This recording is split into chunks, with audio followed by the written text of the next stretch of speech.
All right, so this is a product I'm really excited about. I've got some cool products here from Elderwood Academy.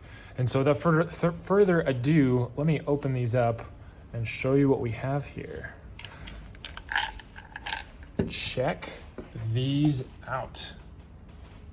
So no, these are not some runic books that are gonna summon the evil elders. These are actually really cool ways to hold your dice and maybe a miniature. So if you're into D&D, other tabletop games, this is an awesome product. So this one, you've got that leather exterior that looks absolutely gorgeous. And then on the inside, you can see you've got space for a bunch of different dice as well as a cool little miniature. So that's super cool. And then of course over here, you know, if you want to roll your dice, you've got a nice little like dice spot there. So this is super cool. It closes up with magnets, so you don't need to be worried about losing your really nice dice or your miniature friend.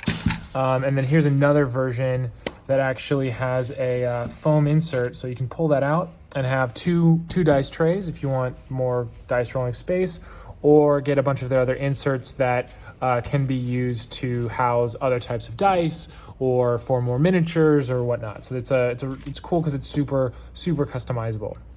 I love that. So that is Elderwood Academy. So definitely check them out. And I know they've got a bunch of other really cool products as well. But this is really exciting if you want to take your D&D game nights to the next level. This is definitely the way to go.